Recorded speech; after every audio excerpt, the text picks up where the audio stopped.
Good morning, everyone, or afternoon at this point. We are so glad that you are here with us today. Welcome to our conversation. Um, the title of our conversation today is Fostering Truth, a conversation about best practices and working with and engaging youth in foster care who identify as LGBTQ+. We are happy you are able to join us. My name is Naomi Reddish, and I coordinate the Title IV-E Child Welfare Stipend Program here at VCU. So why are we here today? So the big picture. In social work, we have the joy of working with people. And as people, we have intersecting identities. And so do the children and families we serve. So in our effort to grow as professionals and serve people holistically, we all need to grow in our competency of engaging diversity in practice. I'm so grateful to have excellent students here at the VCU School of Social Work.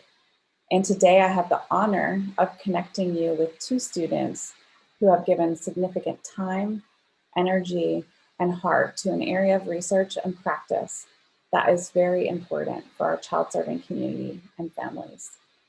So today we will learn from their research and hear from an interdisciplinary panel. We will have a conversation beginning with an overview of the history of the oppression of the LGBTQ+ community as a whole and discuss specifically the experiences of youth who identify as LGBTQ+, who are in the child welfare system. So following the students' presentation, we will have a panel discussion to delve into talking more about best practices in working with and engaging youth who identify as LGBTQ+. At the end, we'll have a Q&A session, so please add your questions as they come up using the Q&A feature at the bottom of your screen, and we'll address as many questions as time allows. This webinar is being recorded, and so we will share the recording, additional resources, and a feedback form with you via email. We welcome interactions in our chat box, so please feel free to share your thoughts as we have our discussion. Please make sure, though, when you're leaving comments in the chat that you select panelists and attendees so that everyone will be able to see your questions, comments, and resources shared. So now I would like to introduce to you our leaders for today. Two graduating MSW students who will present their research and findings and moderate the panel discussion.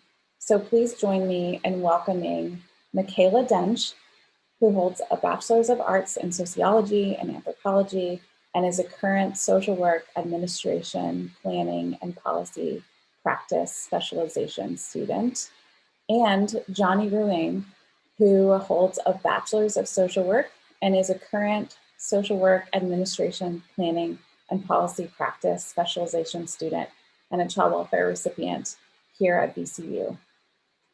Both students are currently completing field work in child welfare at local departments of social services. And so now I'm going to hand this conversation over to you. Thank you, Michaela and Johnny, for leading us today. Awesome. Thank you for those introductions, Naomi. If we can go ahead and get that presentation shared, we'll go ahead and get started. So thank you all for coming to this webinar today. We are very eager to discuss our research with you. So I hope you find it informative. So all right, if we can go to the next slide. So just a little bit about the agenda today. So we're going to go ahead and open with some appreciative remarks for our research, and then follow that up with some introduction and background into our literature review for our study, discuss the methodology, the results, and then we're going to have a discussion about what those results could mean. And then, of course, just in any good research, name what our limitations for our study was. Next slide, please. So starting off with some appreciative remarks, I would like to first thank Dr. Eleanor Lachlan Brown with the Virginia Department of Social Services. She is the IRB chair and was very integral in helping us get our study approved and out there. So thank you to her Also, we would like to thank Naomi Reddish with the VCU School of Social Work. She is our leader and our champion, so much thanks to you. And then also Dr. Youngmi Kim is our research professor who also consulted on us with this research project, so much thanks to her as well. And if we can go to the next slide, please. I'm going to go ahead and hand this over to my wonderful research partner, the one, the only, Michaela Dench. Thank you, Johnny. We thought it best as we open up this conversation on the LGBTQ+ community to go over some terms so that we're all familiar with what it is Johnny and I are saying. So to begin, the acronym LGBTQ+ represents lesbian, gay, bisexual, transgender, queer, questioning, non-heterosexual, and/or non-cisgender folks. Biological sex is the sex assigned at birth, whereas gender identity is going to be one's innermost concept of self as male, female, a blend of both, or neither. One's gender identity can be the same or different from their sex assigned at birth, whereas gender expression would be the external appearance of one's gender identity, which is usually expressed through behavior, clothing, haircut, or voice, and this may or may not conform to socially defined behaviors and characteristics that are typically associated with being either masculine or feminine. Sexual orientation is the inherent or immutable, enduring emotional, romantic, or sexual attraction to other people. Johnny and I will be using the acronym SOGI to use everything we just described, sexual orientation, gender identity, and expression, as we go on into this presentation. And then finally, transgender is going to be an umbrella term for people whose gender identity and/or expression is different from cultural expectations based on the sex they were assigned at birth. Being transgender does not imply any specific sexual orientation. Therefore, transgender people may identify as straight, gay, lesbian, bisexual, and so on. So if we could go ahead and jump into the next slide. We thought it best to first acknowledge the oppression of the LGBTQ+ population over several decades. They have historically experienced oppression in the form of harassment and violence, with this oppression having served its purpose for many years by isolating LGBTQ+ people and making both them and their needs invisible to the public. This has also caused many decades of stigma rooted in homophobia and transphobia. The threat of violence against the LGBTQ+ population is something they experience every day, especially for youth when it comes to disclosing their identity or their sexual orientation to people. There's constant thought around who it is that they can trust in sharing that. They have also experienced discrimination in many areas, such as employment, housing, access to education, healthcare, and human services. And unfortunately, laws have either actively discriminated against the LGBTQ+ population or failed to protect their basic human rights. If we can go into the next slide. We have just a very brief event timeline of several major historical activities that have happened to either discriminate or oppress the LGBTQ+ population, or in areas where they have pushed forward to gain the rights that they so deserve. As it's stated, this is very brief, so there is much more to look into, but some of the key things we wanted to point out in terms of the discrimination that this population has faced. From the 50s into the early 70s, the APA had listed homosexuality as a disorder in the DSM. A short year after that, being added into the DSM, President Eisenhower banned homosexuals from working for the federal government and their contractors, citing that this population was a potential security risk.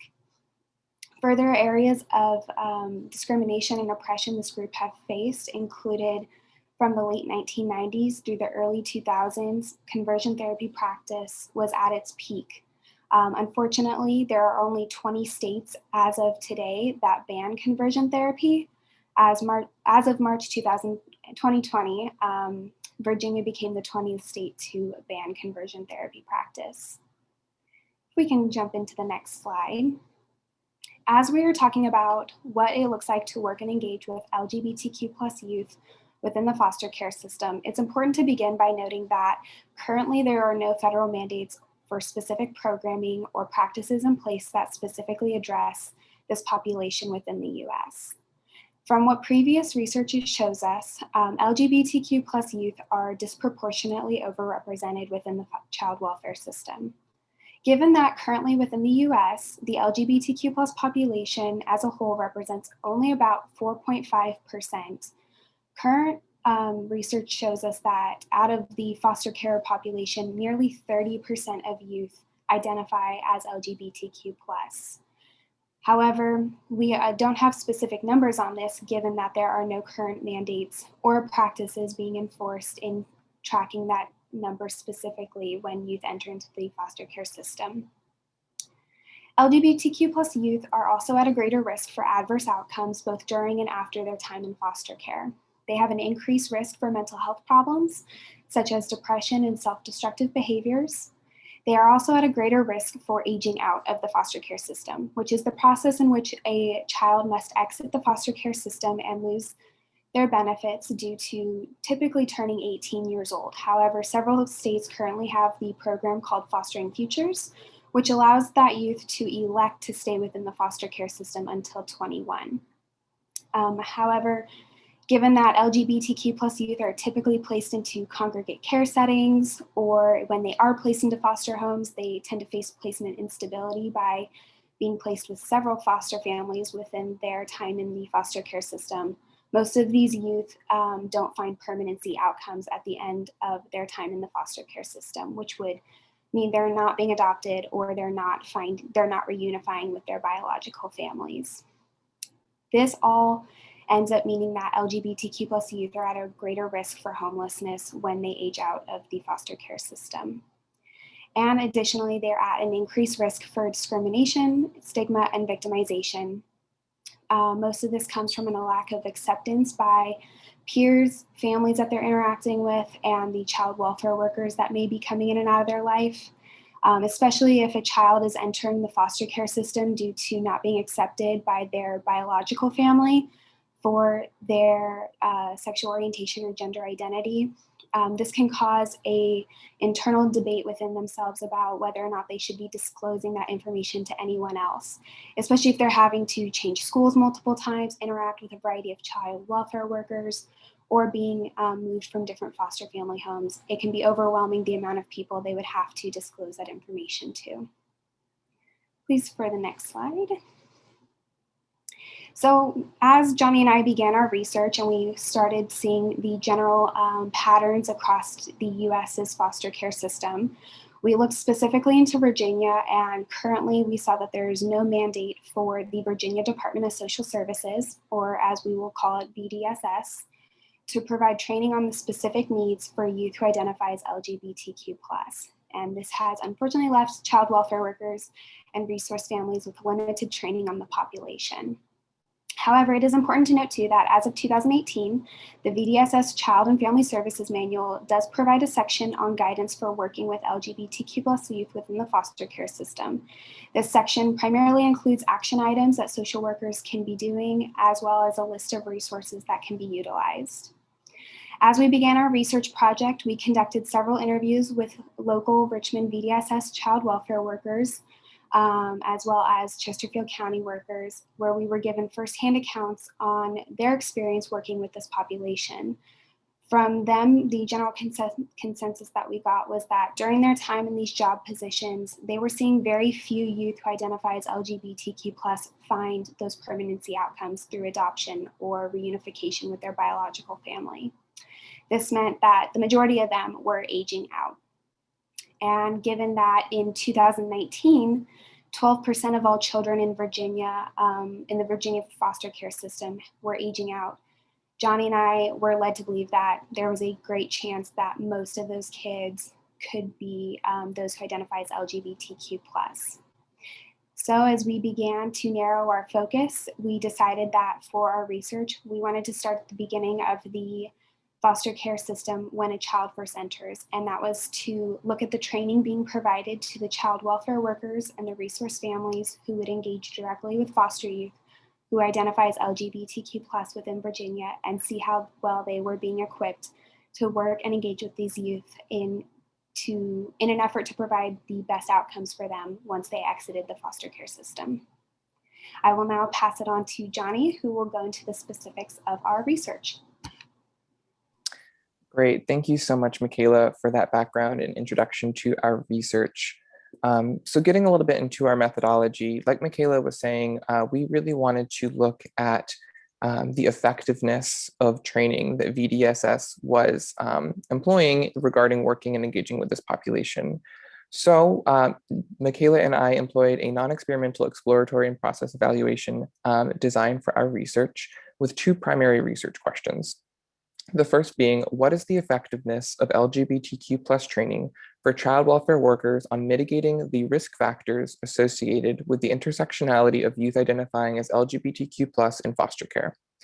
The second research question is essentially the same, but tailored toward resource parents, being what is the effectiveness of LGBTQ plus training for resource parents on mitigating the risk factors associated with the intersectionality of youth identifying as LGBTQ plus in foster care? In terms of our data collection, we had 2 online surveys powered through SurveyMonkey. Each survey was tailored to the different target recipient, being either the child welfare worker or the resource parent. Our sampling strategy was propulsive. We strategically recruited participants through the Child Welfare Stipend Program network by relying on various CWSP coordinators to send surveys to their students who are at various local departments all across Virginia, who would then invite their colleagues, supervisors, and locally used resource families to take the survey. Naomi Reddish at VCU was very integral in getting that out. So thank you again for that. We can go ahead on to the next slide. So our hypothesis and conceptual framework. So because this is a more qualitatively descriptive study design, we don't necessarily have a formal hypothesis. It's just not in the nature of the design. However, we do believe, we do believe and did believe when entering into this research that the current LGBTQ plus training provided by the Virginia Department of Social Services to both child welfare workers and resource parents is inadequate, thus not equipping workers and resource parents to adequately engage and work with youth identifying as LGBTQ plus in foster care, subsequently producing a greater risk for negative outcomes. You can see on our conceptual framework here, this kind of just breaks it down into a format essentially, but you can see there at the top that the lack of LGBTQ plus specific training provided by VDSS could impact both the workers and the resource families, which will then directly impact the youth, which is not good. So we can go ahead and go on to the next slide now. So I'm going to go over our survey questions very briefly, just in the interest of time. I don't want us to spend too much time here, but these are the survey questions for the local Department of Social Services workers. It was a 6-question survey with a variety of descriptive questions, as well as some Likert scale questions, and that qualitative short answer question at the end there. We can go on to the next slide, please. The second survey, like I said, was tailored toward the resource families. It was very similar language, again, just tailored toward them. I'm not going to go ahead and go through each one of these questions now because we're going to go through them when we discuss the results. We can go ahead to the next slide, please. So regarding the quantitative results for the workers, I'm just going to highlight some of the key findings here. So that first question asks, have you at any point received training from the Virginia Department of Social Services in any capacity regarding how to best work with and engage youth identifying as LGBTQ+? 37.5% of respondents said that they never received such training.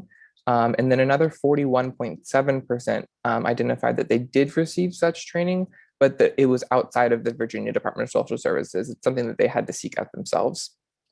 The second question asks whether or not the training that they did receive was specific to working with youth identifying as LGBTQ+, or whether or not it was just kind of a slide on a presentation regarding a multiple different populations for a training. 85.5% of respondents identified that the training they did receive was not specific to working with the population, and 10% being unsure. So going into the Likert scale questions, we asked on a scale of 1 to 5, how well did respondents feel that the training prepared them in working and identifying with youth identifying as LGBTQ+. The vast majority of respondents, being 41.7%, identified a level 1, meaning that they did not feel that the training equipped them at all to work with and engage this population. Similarly, we asked a question, how personally competent child welfare workers felt in working with and engaging this population, with 12.5% identifying that 1, meaning like virtually no personal competence. But to give credit to our wonderful child welfare workers here at the Virginia Department of Social Services, 41.7% did identify a level 4, which is promising. That despite a lack of training, they did identify that they were competent working with the population. So we can go to the next slide, please. So these are the quantitative results for the resource families. So obviously similar numbers here. With that first question regarding whether or not they received training from VDSS in any capacity, 40.7% identified no, with 18.5% identifying that other outside of VDSS. Similarly, with the training being specific to working with and engaging youth identifying as LGBTQ+, again, 46.7% of respondents of resource families identified that the training was not specific to working with the population. 40.7% of respondents identified a level 1 in how well they felt that training prepared them for working with and engaging youth identifying as LGBTQ+. And then a 22.2% of respondents for resource families identified a level 1 in personal competency in working with and engaging the population. Again, to give credit to our wonderful resource families, 37% did identify a level 4, which was promising. So we can go to the next slide, please. I will go ahead and let Michaela go ahead and go over these qualitative results. Yes, so our final question that we asked both the workers and our families, which was an optional question for them, was what were areas that they wanted further knowledge on, further education or training to be provided. From the 17 responses we collected from child welfare workers pertaining to this specific question, about the majority of them were geared towards how to engage with these youth and how to help resource and biological families engage with the children who identify as LGBTQ+. 7 out of the 17 responses also addressed the current lack of training being provided, or at least not being specific training towards this population for both them, the workers, and for resource families. And workers were the only group to note wanting to learn more about the policy side of what training and practices could look like for engaging youth who identify as LGBTQ+. These 2 quotes were pulled from our child welfare workers that we felt really addressed the overarching feeling coming from the responses. The first states that, and I quote, "There is a scary low level of awareness and training on the subject of LGBTQ persons. I also feel that foster parent recruitment and training needs an intensive examination of LGBTQ sensitivity, trauma, and training." And the following quote states that right now these children are mentioned in passing when we are in trainings, but we do not have trainings about their unique needs. How do we prepare resource families for the unique emotional challenges experienced by these children and teens? Then for our resource families who answered this question, out of the 10 responses we received, half involved requests for community resources, which also included hearing examples or personal experiences from those who identify as LGBTQ+. Similarly, half of the 10 responses also included wanting to learn more about terminology and proper pronoun usage. And then the third largest response from the resource families was geared towards developmental impacts. Several questions about how youth who identify as LGBTQ+ navigate areas like the public school systems, and what are the emotional, physical, and mental impacts that those who identify as LGBTQ+ may have while within the foster care system. In the next slide, Johnny will talk more about the correlations that we found within our results. Yeah, so really quick, with our Likert scale question ordinal data, we were able to run a series of Spearman-Rowe correlations that indicated a statistically significant association between those 2 Likert scale questions, being the training efficacy question and the personal competency efficacy question. So we'll discuss this a little bit more in our discussion slide, if we can go to the next slide. So what that Spearman-Rowe correlation showed us with the statistically significant association is that it could show that respondents' perception of training impacted their perception of their competency in working with the youth identifying as LGBTQ+.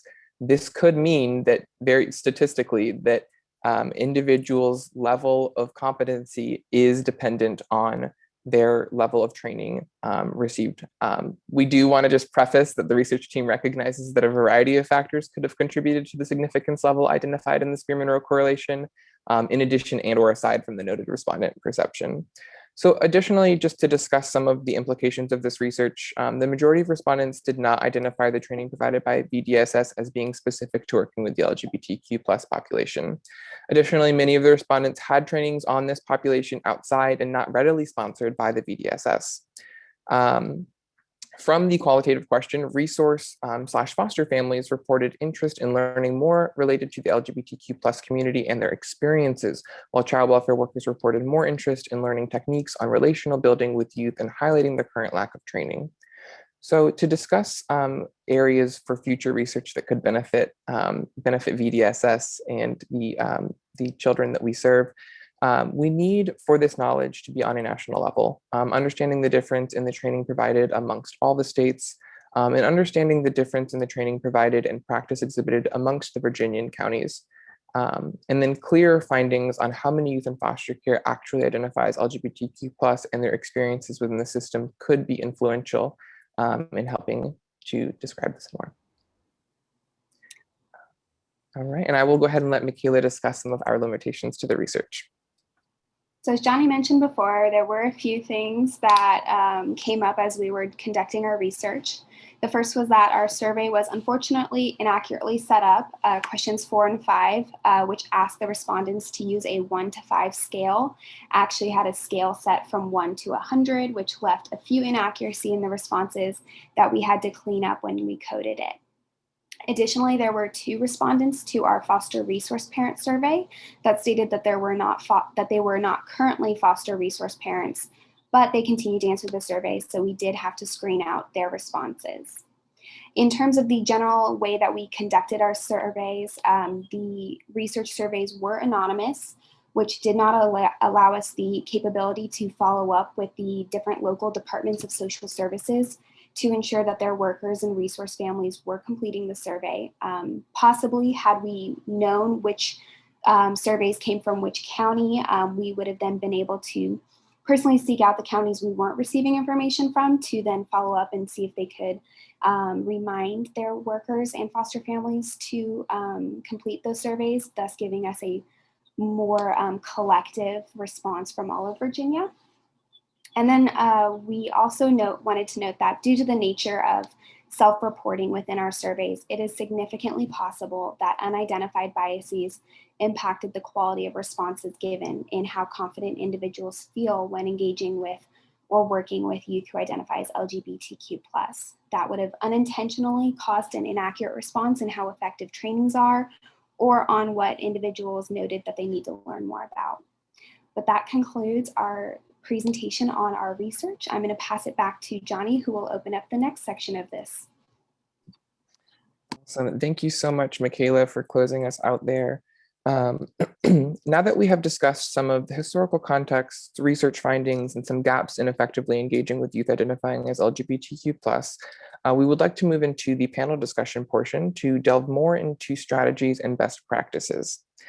So I'm going to get ready to go ahead and introduce the panelists here. We have a wonderful panelist of interdisciplinary community members who are with us today.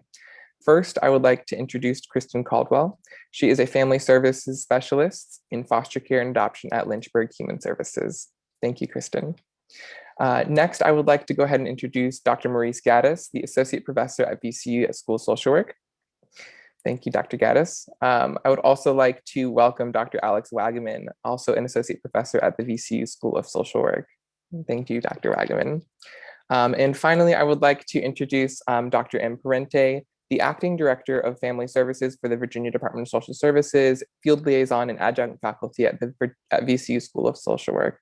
Thank you all for being with us here today. We look forward to having a great discussion about how we can better support youth identifying as LGBTQ+ in the child welfare system. So first, let's discuss our current child welfare system. What challenges does our child welfare system face in serving youth who identify as LGBTQ+? And how can we address these challenges when they present themselves in our work with youth and families? This question is open to all panelists.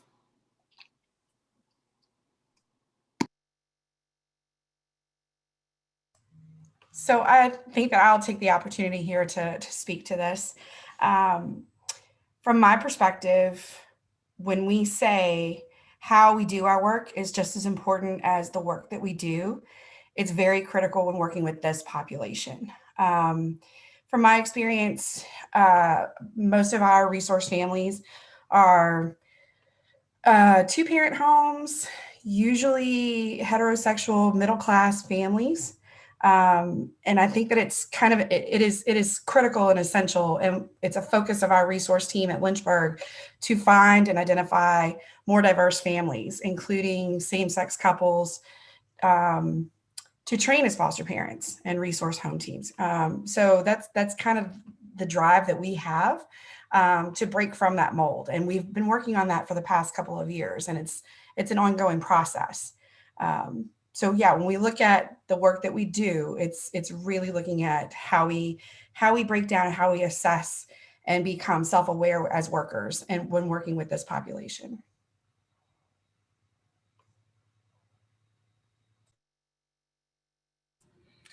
I would add, from the state perspective, one of the challenges that we have is we don't actually know how many LGBTQ youth we have in the system. That's a sort of controversial issue that the federal government has looked at in terms of the advantage of collecting data so that we would actually have better information versus having that data in a system that, you know, that perhaps might not be safe to have that information in a system at some point. And then also, when do you ask young people, and how does that answer maybe change over time? In Virginia, what we've done is we've included a question about how young people identify themselves in our youth exit survey, which we give to young people when they're turning 18 and officially aging out of the system, although they can continue to receive services. That's an anonymous survey.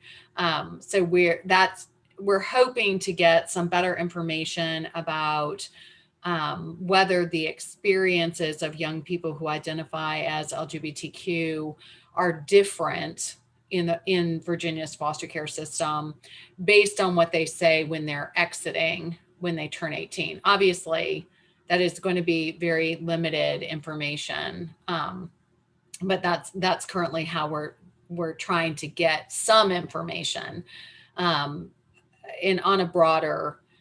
From a broader group of kids. We also have a youth advisory panel, and youth who are representatives on that panel do identify as LGBTQ. So we get input directly from stakeholders through our youth advisory panel. But it's a significant challenge that we can't speak to what our population in Virginia looks like regarding youth in foster care. And in addition to that, I would add, and thanks, Johnny and Michaela, for your presentation. It was really illuminating, right? Some new original data that was well collected with some illustrative narrative. I would add, in addition to the challenges facing the LGBT youth in foster care, is the idea that it's the larger system as well. It's a foster system operating in a larger systems that have to interact with systems that also are not accommodating and affirming to LGBTQ plus youth, right? Your slide showed us a great history of the oppression, the discrimination. And so thinking about kids in care have to go to schools. Are our schools accommodating? Do they have policies that are affirming with names? Are the bathroom facilities accommodating? You pointed to the idea of training. What are the trainings involved? How detailed are they? Are there follow-ups? We think about policy, state policies, federal policies as mentioned. So it's a system that is operating in multiple systems that is rooted and was not designed for LGBT youth, for people who identify as LGBT and who identify as racial and ethnic minorities and religious minorities, right? So it's a system that wasn't designed with that. And in some ways that also complicates the situation that's facing foster care. So that's a system within systems that have work to do. I think building on what Dr. Gaddis just said, I was thinking also about how Virginia is such a diverse state or commonwealth, like communities and regions across are really different. And, you know, there's one benefit, I think, to having a child welfare system that's like, you know, state kind of run, but locally administered, and that there's some room for flexibility and adaptation at the local level. But that also limits the state's capacity to provide certain infrastructure and mandates around what we should be ensuring that LGBTQ young people get. And as Em said, in the federal context. But building on what Dr. Gaddis said, I think then also these communities all have different levels of infrastructure of support as well. So even if we're trying to find resources that maybe are affirming in light of the fact that many systems that youth are interacting with are not, some communities are really almost completely absent of a LGBTQ youth specific space or organization. I also just want to highlight too, from a policy context, that like folks who are LGBTQ we haven't had a whole lot of protections in Virginia for a very, very long time. And, you know, I hear from young people that it's also like another layer when they can't actually visibly see workers and resource families who reflect their identities. And so they're kind of trying to navigate where like workers and resource families are also like facing actually direct policy that's limiting their ability to be providers and be LGBTQ and open about that. Young people are trying to figure out who's safe and supportive. And I think that, you know, again, the invisibility around the data and these other kind of constraints are really hard to peel back and figure out how to remove all the barriers. Absolutely, that's an excellent point. So I want to shift gears just a little bit. So moving on, I want to go ahead and talk to you all about your experiences surrounding best practices in working with and engaging youth who identify as LGBTQ+. You all, you know, work with these youth in varying capacities or have. What have you been taught? What were you not taught? And what have you learned along the way?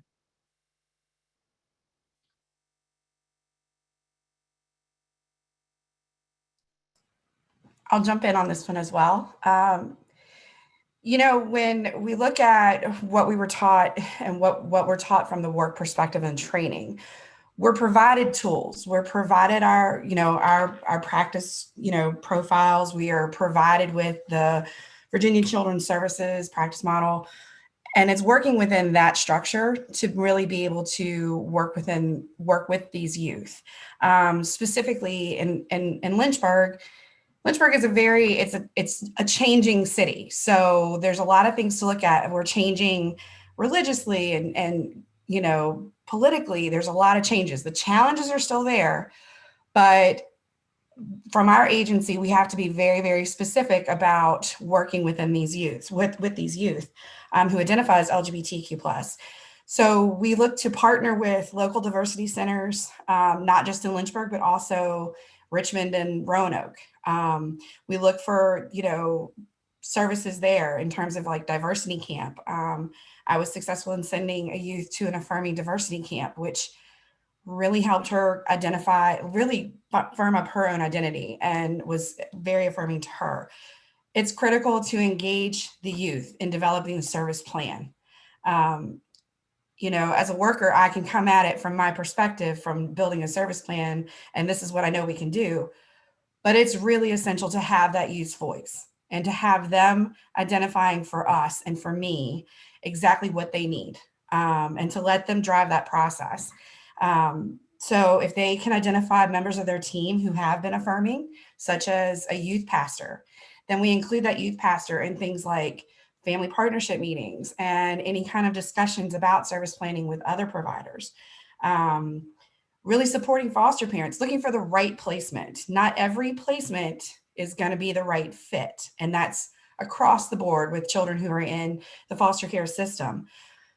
But if we have a family that they still have some unease about working with an LGBTQ plus youth, it's really helping them become educated, whether that's using the Human Rights Campaign or, the Child Welfare Information Gateway, finding resources that way and really educating them. And if that placement doesn't work, it's okay. But then we have to be very specific about the next placement. And if that means that we look at a therapeutic agency to be able to find a same-sex couple to support that youth, then that's been successful as well. So there's lots of different ways within the tools that we're given to be very specific about working with an LGBTQ plus youth.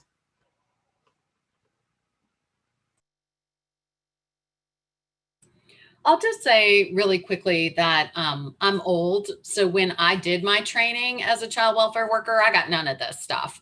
My training really is through, being in school to get my MSW and then my association with the School of Social Work in the 20 some more than that years since then.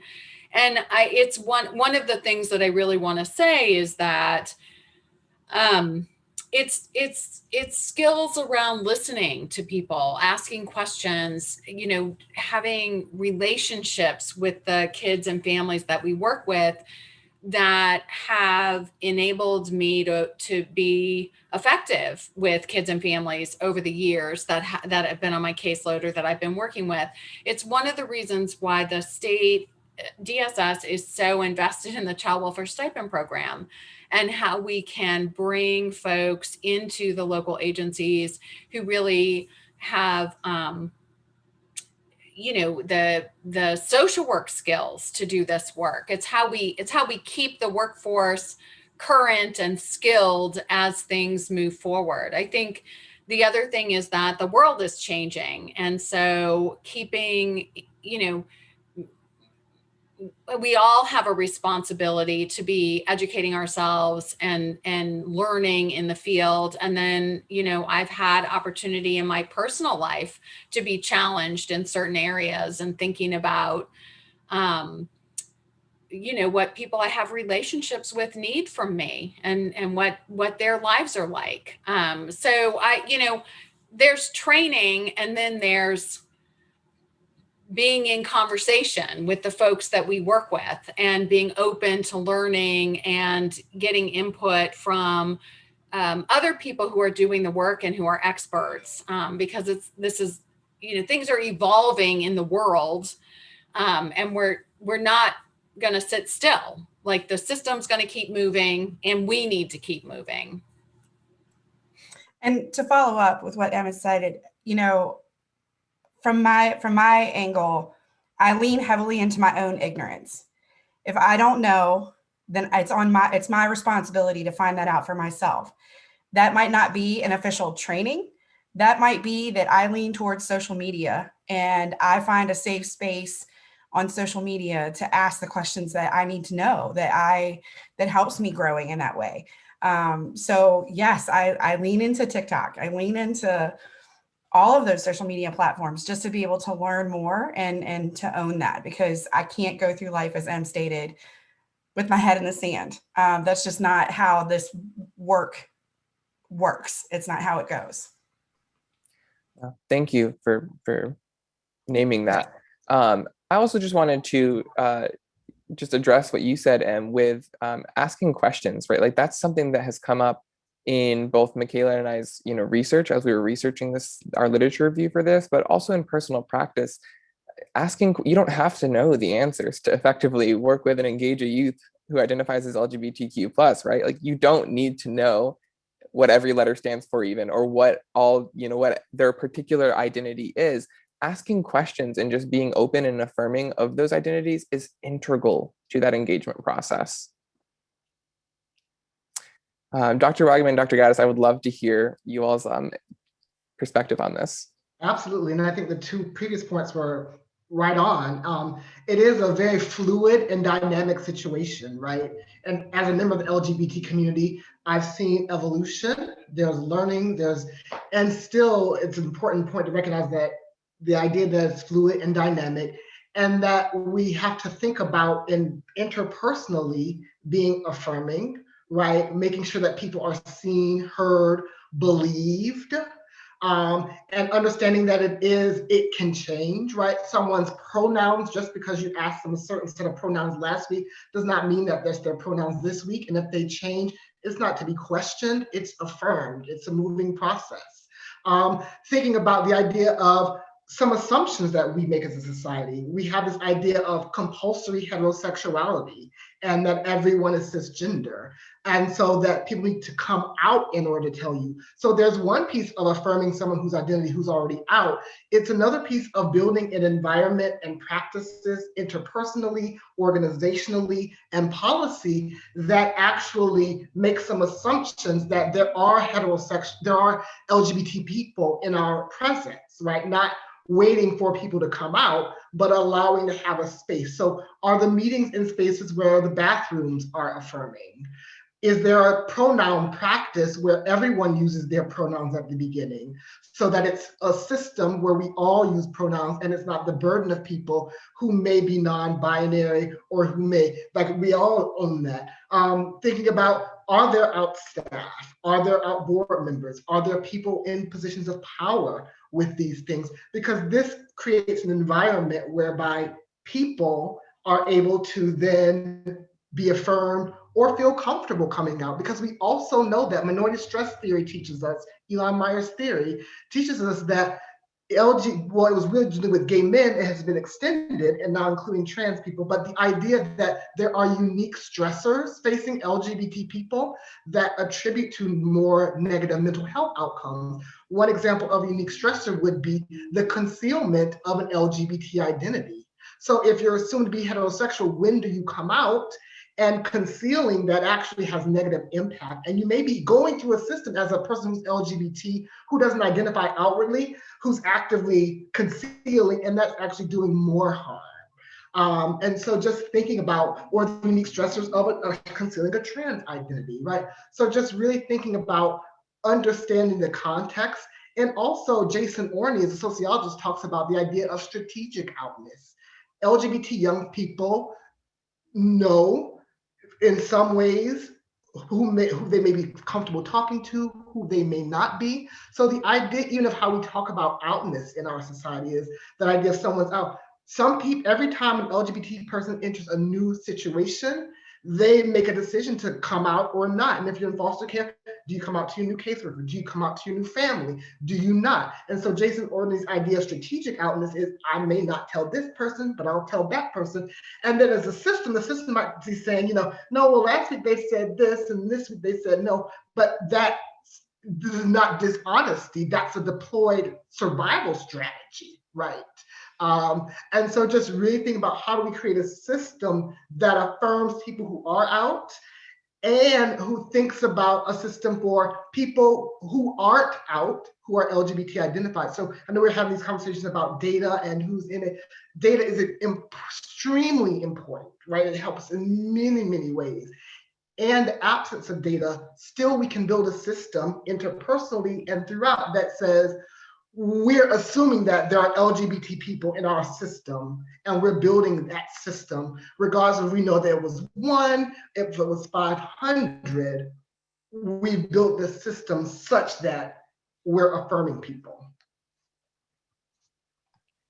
I love that point so much about like just decentering our assumptions. And Dr. Gaddis, I was just thinking about also about the assumptions that I learned as a social worker and also as a queer person, even learned about myself and my own community, that we are all at risk. We are all, experiencing all these like hardships, that we need protection from that, and that there's a high level of vulnerability. So those things are true. And I really want to highlight your point that you made about that LGBTQ young people also have agency. They are really adept often at navigating systems and relationships and interactions. And so whenever we can center their voices and ask them and be led by them in how best to serve them and trust their knowledge about who's safe, who's not, where they can be out, where they can't, and really listen to them. I think that that's really essential. We know also, and knowledge is growing, I think, by leaps and bounds, moving from risk to thinking about resilience and like what strategies, what factors impact that. Some really key ones that I think are have already been lifted a little bit, but I want to emphasize. One is around being able to self-define, particularly for trans and non-binary young people. Being able to self-define is huge for resilience. So whenever we can open up spaces and opportunities for that, and also connection to community, whether that's an LGBTQ community or a trans-specific community, is really, really essential as well. And so I think sometimes we get into this focus on making, everything LGBTQ specific, and we should absolutely be doing that work. And at the same time, acknowledging that those systems are imperfect and are sometimes doing harm. So how do we also ensure that LGBTQ young people have access to LGBTQ specific communities and resources, so that we're doing that simultaneous work? Yes, the both and. I want to say too, just because I think it's really crucial that we also, I appreciated how Johnny and Michaela kind of highlighted the difference between sexual orientation and gender identity. Because we often lump LGBTQ all together, and trans and non-binary young people have really unique experiences and differences in terms of what their needs are. And so also, like, again, as workers and resource families, knowing that, and then thinking about how are we paying attention to needs that are unique within that umbrella of LGBTQ plus. I think those are the things I wanted to highlight. I really love this conversation about the both and addressing how we view society if we're coming from that heteronormative space, or if we are openly thinking about our LGBTQ plus community members around us at all times. So I want to continue this conversation with, how can we as a community honor the individual experiences and be an ally to youth who identify as LGBTQ plus without othering them, thus reinforcing heteronormativity and cisgenderism? Maybe I'll just jump in, because I want to pull from something I just said. And I think this is also intersectional. So I think we're talking about young people, we're talking about, also Black youth and youth of color disproportionately represented in child welfare systems, and LGBTQ young people. So we might be working with youth and who hold all of these identities. And, so really being thoughtful about the intersectional experiences of that. And I think recognizing the way our biases show up often can be patronizing, where we limit young people's agency. And I think that's particularly true. And I know this is a tension in the child welfare system and child serving systems in general, that protection kind of assumes that the system knows best, right? That's mandated by law. And it also is inherent in kind of some assumptions about what young people can do, should do, even them being able to voice what they need, even in some of these kinds of conversations, where are the young people, having young people guiding policy, guiding practice, even guiding our individual work with them, and finding ways to open up those spaces more and more, so that acknowledging the constraints in the system, because I know that and I hear that and I see that, particularly for workers, I totally get that. And there are spaces of agency as workers where you can open up those opportunities to have a conversation and really let young people, particularly young people who are moving towards aging out, right? Many young people that I work alongside as co-researchers and advocates say that they were not prepared to start to enact their agency or their power, right? And then they get out in the world and they're like, oh gosh. So thinking about how we facilitate that and foster that in ways that are both identity specific, but also kind of broadly, just as young people, seeing them as people who can make decisions and have power over their own lives. Absolutely. And I echo Dr. Wagner. I think the point about individual agency, right, and the co-leadership and co-research and having young people at the table leading the way is actually a very important way. And that way we think about, a part of that is we're going to make mistakes, and the mistakes are harmful, right? So I want to acknowledge that. And a part of that is also there's this idea that we're going to have agency and be willing to work alongside individuals.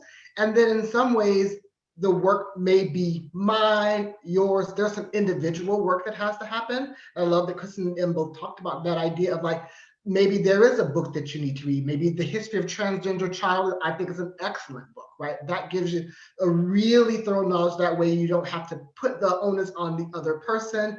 It lets us realize that this is not new. Transgender children have always been here. And so there's a piece of the education that happens for us. And then I think there's another piece that also I think sort of helps avoid the othering or demonstrates in other ways is then there has to be some action, right? Because there's always this idea of what can I do, or tell me what to do, or how can I show young people? Sometimes the work may not be demonstrated, right? So that also can help avoid some of the othering. It could be, I've done some work myself. What can I do to help LGBTQ young people in the next 5 days, right? Is it that in my workplace I can find out what our policies are, right? What can I do in the next 5 weeks? What can I do in the next 5 months, right? And so you're working alongside, you're getting agency, you're educating, you're not doing harm with the work, and you're also doing some action. So again, there's that piece of like, it's very difficult task because like I said, the othering may happen, right? The harm may happen. It's at multiple levels. And though there's a reality of we can all take individual actions, perhaps behind the scene. We're at different levels of power. Some of us are agency directors. Some of us have policy, have access to policy. So thinking about that, but really with the action piece, the 5 days, 5 weeks, 5 months, because one thing, I did a study with transgender youth in the state of Wisconsin, and we interviewed trans youth in Madison, Milwaukee, Racine, Green Bay. And one of the themes that emerged was this idea of pretend allies. And it came up in this idea of, I'm trans, and I went to the one person who I thought, because they had the flag, they had the sticker, and they weren't prepared. Right. So it's just this idea that like, oh, we have a sticker, or I have some of the language that may be performative, and it has to be deeper than that because you may be their actual lifeline. Right. And so when making the allied claim, they may be reaching to you with their life. And it came up, the pretend ally. The only person I thought was an ally actually was not, couldn't help, understood what it meant to be gay, but not trans. We know there's bisexual invisibility that happens often, misunderstood, misaligned, people tell them they're confused. So, but all of these things matter. So just thinking about, and in educating it, that can help us think about ways of not othering. It contextualizes that in the reality of the diversity of the human experience. So I think that's an important piece.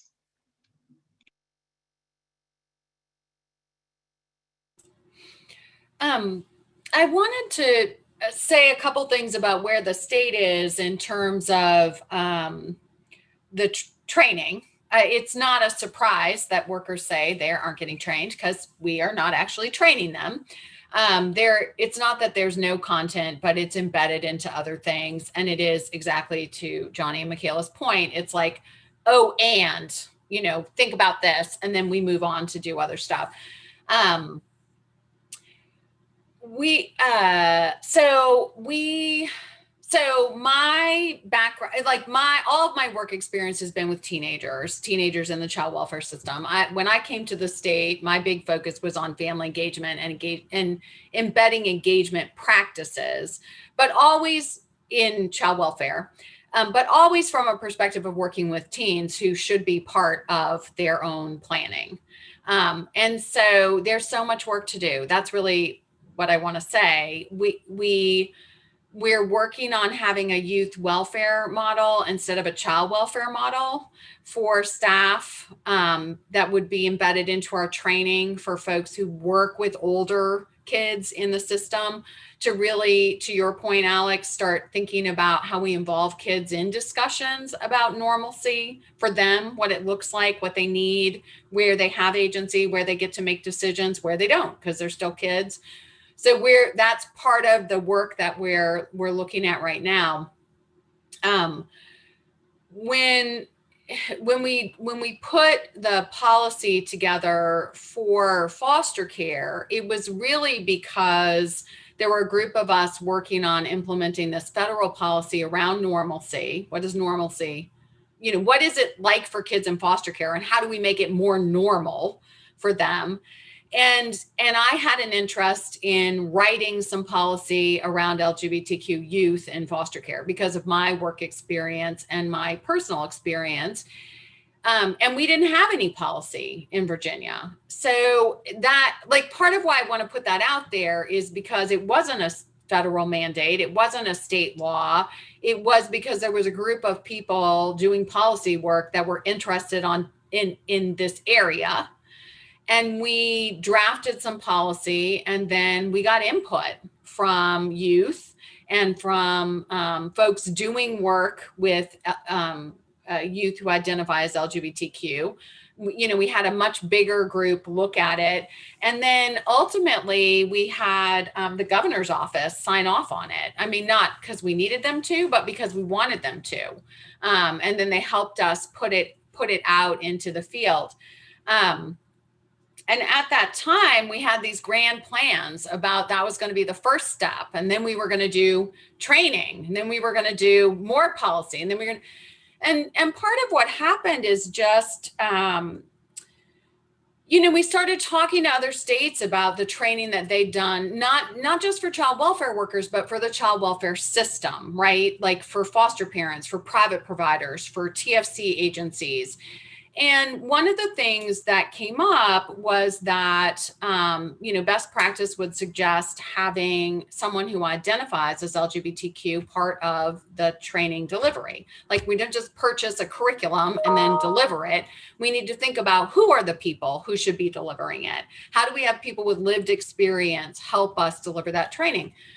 And then we started thinking about the fact that there's no protection for employees who deliver training through the state, or who are employees of local departments of social services, or foster parents. Under the law, if they identify, they could, at the time, there were some risks around that. And so we were thinking about, well, how do we address that? How do we move forward?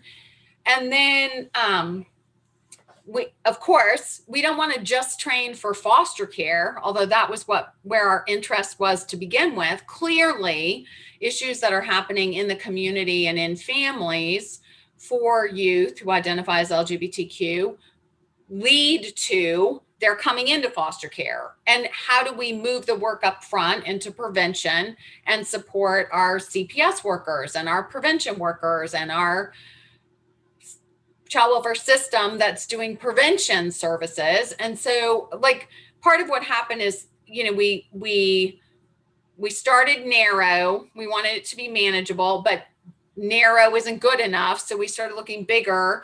We brought in a TA provider, who was going to help us negotiate how to do this work on the scale we really wanted to. And then there was a pandemic. And so, it's like that process of that change management, that the policy implementation, It's hard not to feel a little defensive because I'm disappointed, with where we are. But the reality is we had to convert all of the training that existed to online and virtual platforms over the course of 2020. And we just haven't had the time to circle back around to do new coursework. So the good news is that that's where we are now. And it's exciting because the state laws have changed. We're in a different place in terms of some of these things. And we know that the field is interested in doing this work. And so we feel like we can bring together our partners from the local departments and from community providers and from folks doing work in the LGBTQ community. And we can really move this work forward now, but we just have to circle back around and dig in around it again.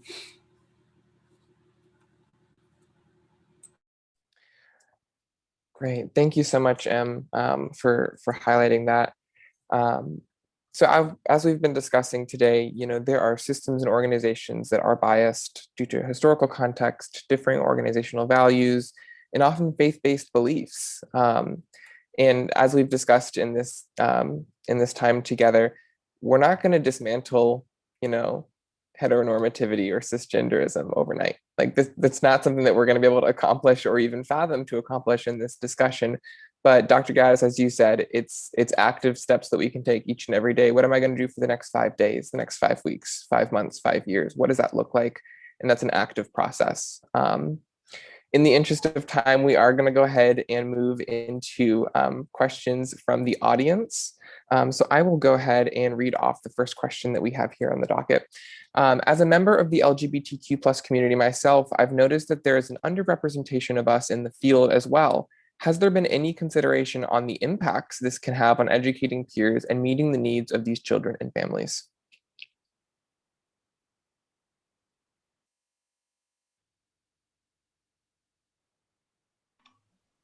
Go ahead, Maurice. I was just going to say, I think I mentioned before that representation matters. I think we should be paying attention to that.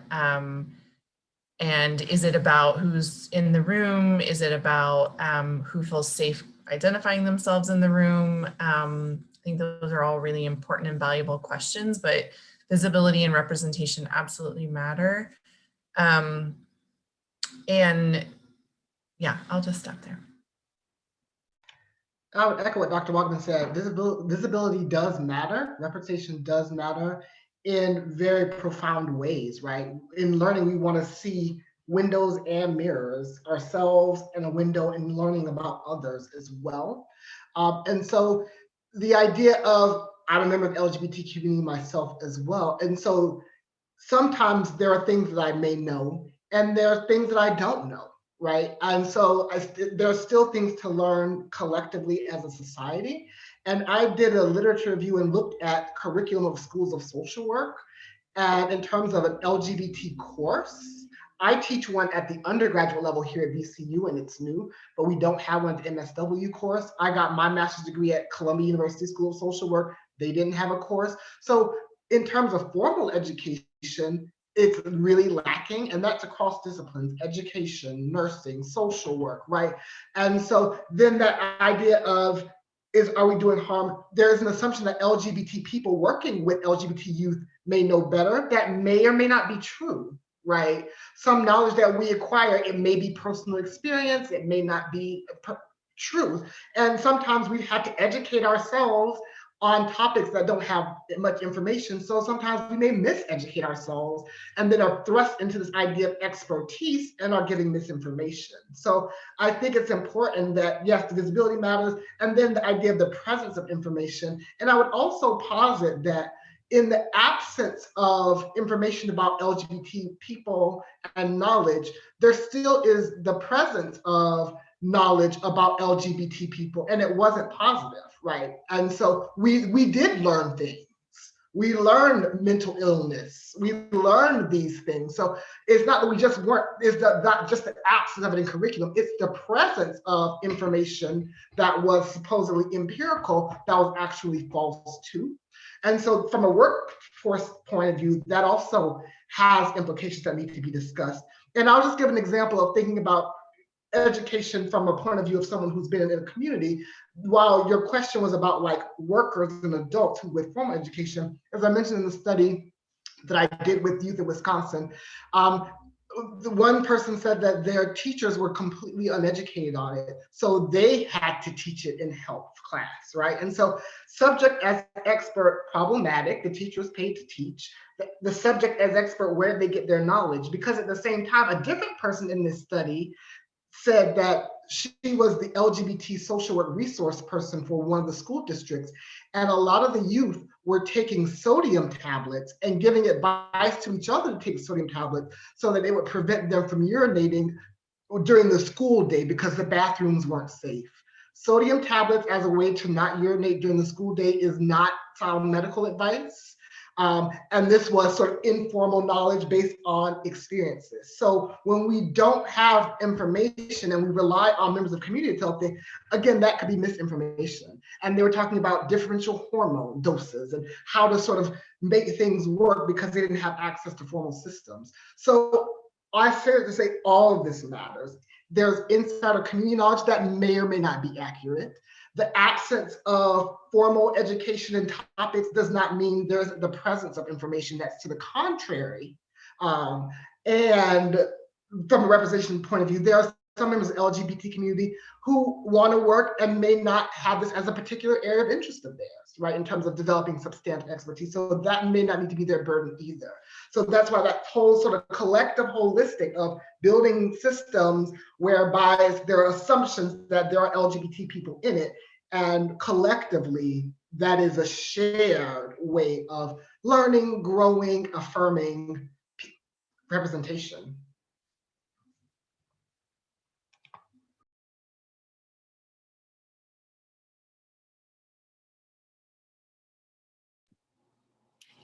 The next question we have is, what are some safe ways when identifying resource families to ensure they would be able to support LGBTQ+ youth without outing the youth who may be placed with them? There are times that the youth will trust us with their identities, but we must be conscious not to out them to foster parents or biological families. I'm gonna let other folks speak to like kinds of questions or assessment stuff, but our presumption is that every foster family should be committed to being affirming, because we're not just placing kids who already identify as LGBTQ. We're placing 8-year-olds. We're placing 5-year-olds. You know, we're placing kids with families who may ultimately become their adoptive family. And so part of the work that we need to do in training our resource families and approving our resource families is talking to them about the expectation that they will provide an affirming family for this kid, whatever this kid brings. It's not, I mean, LGBTQ, it could be lots of things, right? And that's part of what the commitment is to a child that you're taking into your home.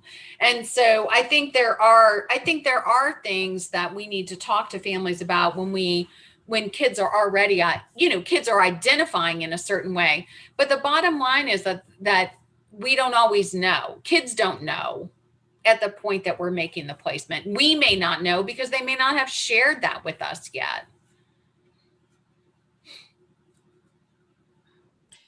I agree with what Em was saying, and to pull from a couple of different folks' contributions to this.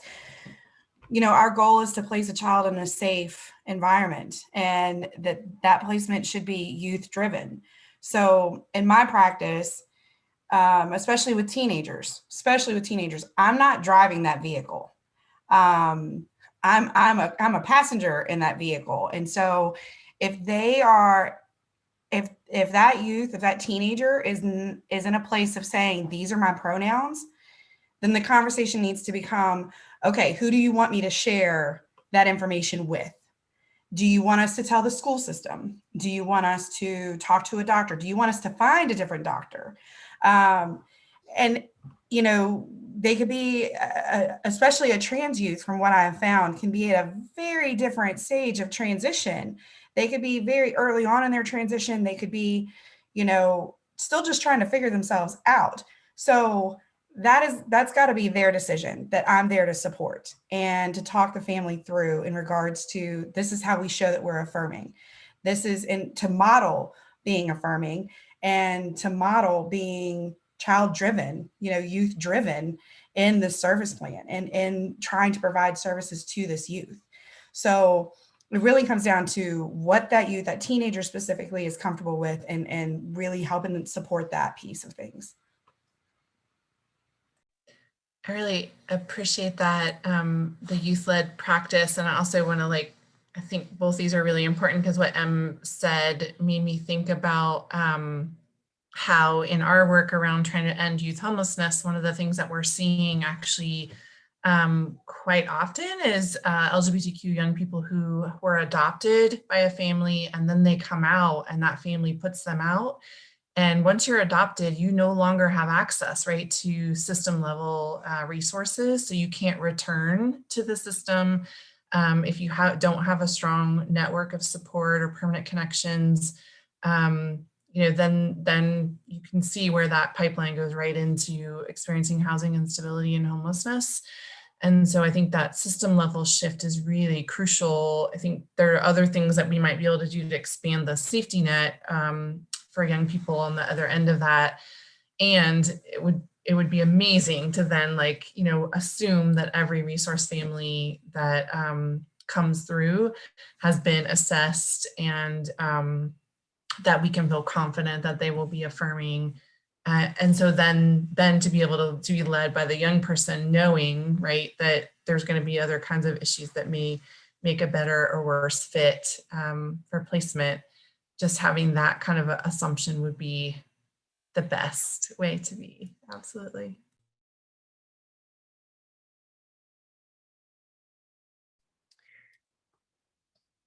All right, so I think we have time for one last question. It asks, I am wondering if folks could expand on the regional differences that young LGBTQ people in foster care might experience. How does rural locality influence outcomes in Virginia? And I think that's just to preface before we get into this conversation, I think that's a hard one to answer, just going back to the fact that we're not always asking those questions. So it's hard to know, but I'm curious to hear what our panelists have to say about that.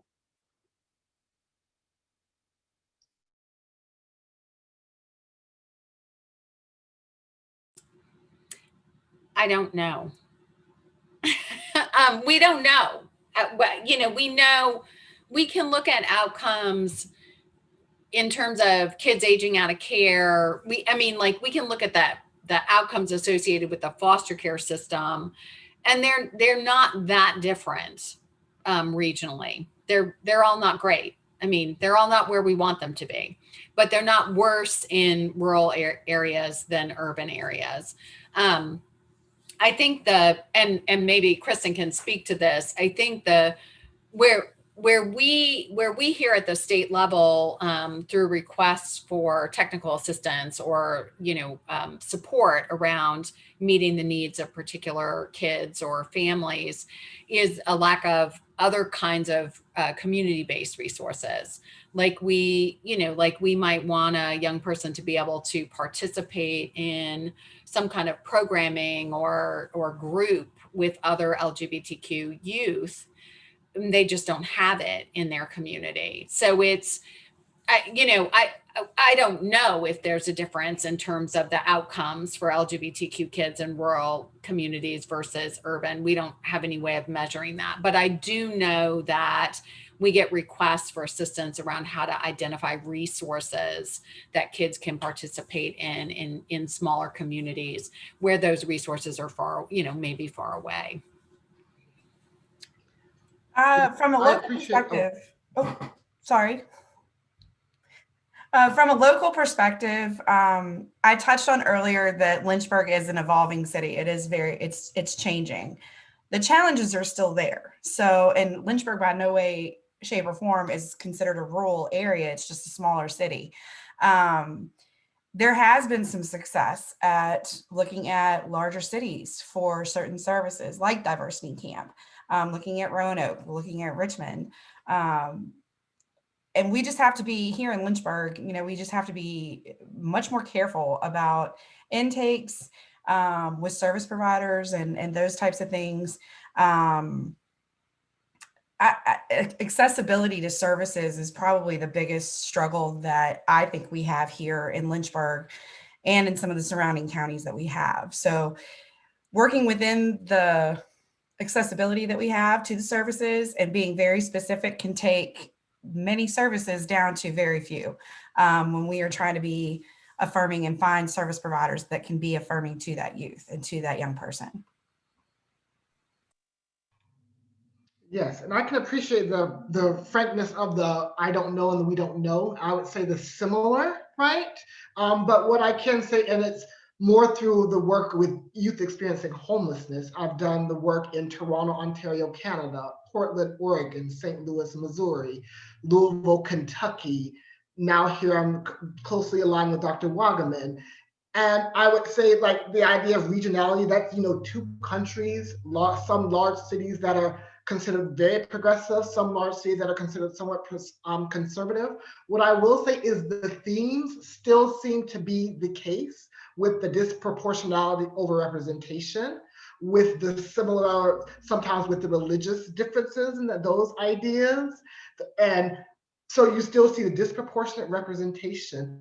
I think one thing that I would say may be different would be, and this has been alluded to, is sort of the robustness of services, right? So some of the larger cities that may have more LGBT community centers and more LGBT families to place people with, but I think that's just an idea of sort of numbers and some other factors at play.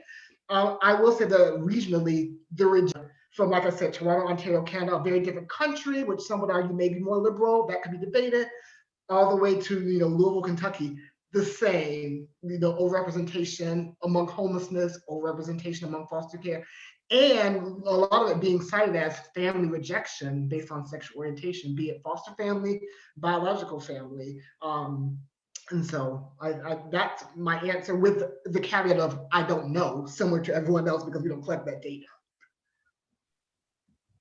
I agree, and I'll just lift maybe two more points. One is about the limitation around resources, and for sure affinity, like LGBTQ specific youth resources are fewer.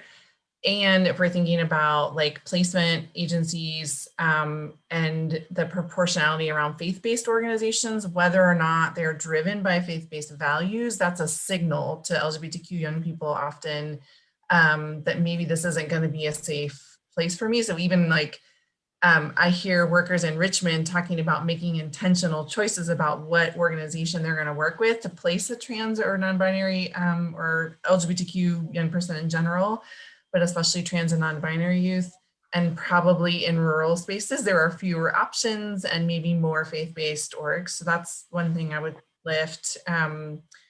And the other thing, and I don't know, I'm thinking also, because I think this question came from Aaron, and I know Aaron has done some of this work with Dr. Wyke around rural LGBTQ youth, specifically not necessarily youth in care, but broadly.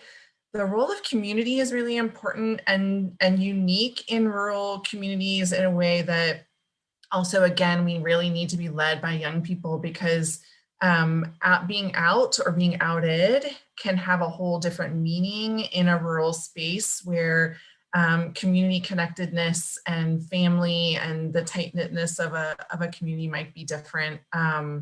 So just knowing that, I think, is really important, and questioning if we have assumptions, because I see this actually playing out in our juvenile justice system. There is an assumption that young people who are LGBTQ won't want to go back to their small town.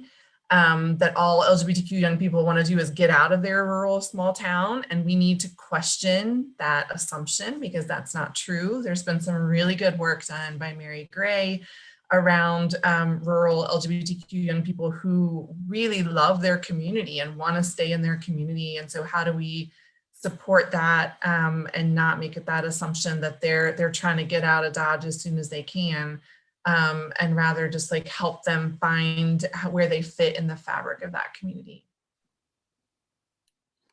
Well, thank you all for these super thought-provoking questions. We recognize that this is an ongoing conversation, but as we are nearing our time for today, that is going to be all the questions we are responding to.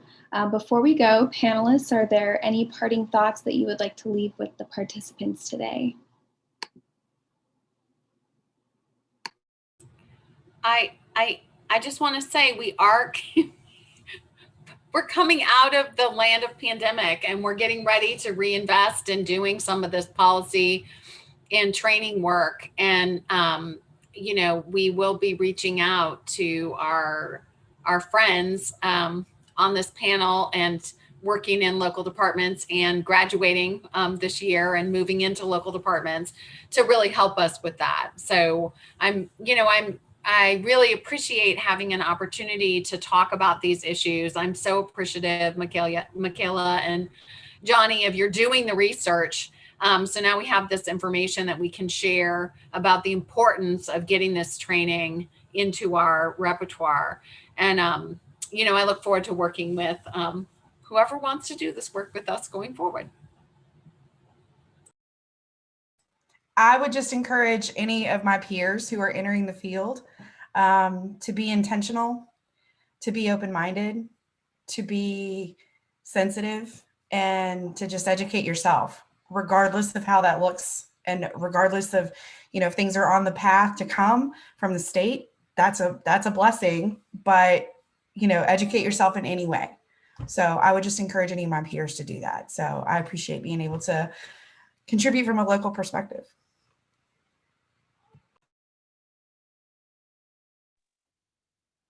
Thank you.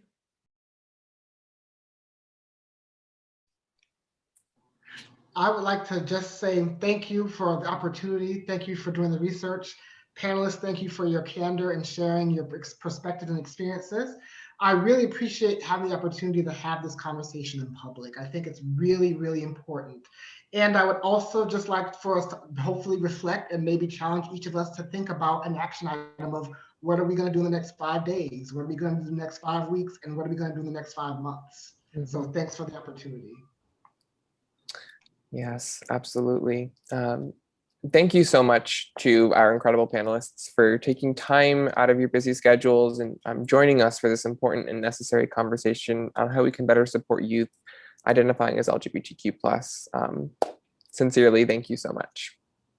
As a reminder, this webinar is being recorded, and so a link will be emailed to you later on.